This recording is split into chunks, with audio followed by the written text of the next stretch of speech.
यांच्या षटकातील गावदेवी बी संघासाठी रोखलं जाईल का मास्टर संघाला धावा करण्यापासून? यावेळेस बघितलं खूपच खराब डिलिव्हरी, अशा चेंडू टाकणं निश्चित रूपाने टाळायला हवं.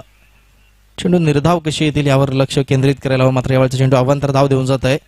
मास्टर संघाच्या खात्यामध्ये एक धाव येते. धावसंख्या जाऊन पोहोचते 15. या धावसंख्येवर 15 रन्स ऑन दी बोर्ड. 13 धावांची गरज आहे अजूनही.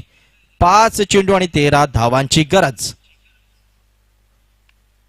मात्र चेंडूला दिशा देण्याचं काम केलं गेलंय. टीप पॉइंट क्षेत्रामध्ये चेंडू निघून जाईल आणि निश्चित रूपाने हा चौकार बघायला मिळतो. आणि या 4 धावेनिशी संघाची धावसंख्या वेगाने पुढे सरकताना दिसते आपल्याला. चेंडू चांगल्या पद्धतीने खेळून काढला गेला.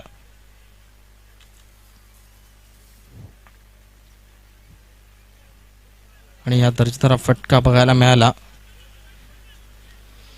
आणि या 4 धावा आणि या 4 धाव्यांची धावसंख्या जाऊन पोहोचते 19 या धावसंख्येवर. आता मात्र 4 चेंडू 9 धावांची गरज. समीकरण बदललेलं आहे आपल्याला. बघा सुरुवातीला आपण बघितलं होतं सामना निश्चित रूपाने रंगतदार स्थितीमध्ये होता. आता देखील सामना रंगतदार स्थितीमध्येच आहे. दोन्ही संघांना समान संधी आहे. मात्र गोलंदाज कशा पद्धतीने ह्या सामन्यावर पकड मिळवतोय ते देखील तितकंच महत्वाचं आहे. एकीकडे जुचंद्र मास्टर संघाचे हौसले बुलंद दिसत आहेत आपल्याला. अजूनही मास्टर संघाकडून अपेक्षा ठेवून आहेत 70% सहज पद्धतीने मास्टर संघ जिंकेल असं होप्स नक्कीच आहे.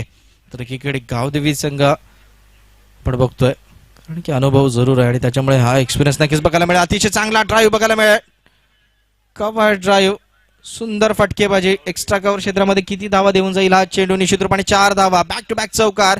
राम किणी याच्या बॅटमधून 2 चौकार येत आहेत आणि या 4 धावेनिशी संघाची धावसंख्या वेगाने पुढे सरकताना दिसते आपल्याला. 23 या धावसंख्येवर जो सामना आपण बघितला होता एक अडचण निर्माण करू शकत होता. मात्र या ठिकाणी 3 चेंडू 5 धावांची गरज आहे.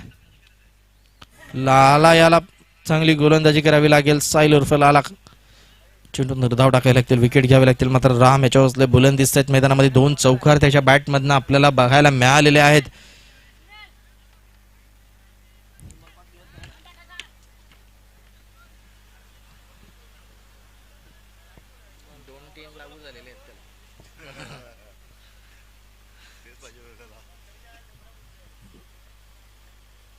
आता मात्र एक धाव तर नक्कीच मिळेल. दुसऱ्या धावाचा प्रयत्न होईल का? आणि 2 धावा या ठिकाणी पळून पूर्ण केल्या गेल्यात. 2 चेंडू 3 धावांची गरज आहे. 2 चेंडू 3 धावांची गरज. सुरुवातीचा परफॉर्मन्स आपण बघितला होता की गावदेवी संघाचा अतिशय चांगला राहिला होता. मात्र ज्या पद्धतीने अतिरिक्त धावा गेल्या आता कुठेतरी आता या क्षणाला विचार करत असेल की त्या महागात पडतायत आपल्या संघाला. कदाचित दडपण तितकं वाढलं असतं. मात्र यावेळेस दडपण झुगारून दिलंय राम किणी यांनी. जबरदस्त फटकेबाजी मैदानामध्ये. पुढचा चेंडू तर मात्र एक धाव तर नक्कीच मिळतोय आणि पुन्हा एकदा चेंडू वेगाने सीमारेषेच्या दिशेने बघायला मिळतोय. काय घडतंय? 2 धावा तर मात्र पण पूर्ण केल्या आणि ही तिसरी धाव विजयी धाव पूर्ण केली जाईल का? आणि या 3 धावा मास्टर संघाने या ठिकाणी पूर्ण केलेत आणि अशा पद्धतीने पहिला सामना विजेता ठरलेला आहे या स्पर्धेमध्ये. जुचंद्र मास्टरचा संघ निश्चित रूपाने गावदेवी बी संघाच्या बाजूने सामना पूर्णतः झुकला होता. असं चित्र 2 षटकापर्यंत आपण बघत होतो.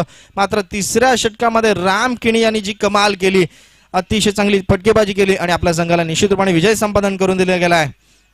यानंतर आपण बघतोय की दुसरा सामना असेल रॉयल पार्टनर्स वर्सेस वर्गमित्र. दोन्ही संघांनी लगेच या ठिकाणी मैदानामध्ये उतरायचं आहे. वर्गमित्र संघ काय स्वीकारलं? आपण टॉस जिंकलेले आहेत, क्षेत्ररक्षण स्वीकारलंय तर लगेच आपण क्षेत्ररक्षणासाठी उतरा. त्यानंतर रॉयल पार्टनर्स आपले 2 फलंदाज पाठवून द्या कारण की आपल्याकडे वेळ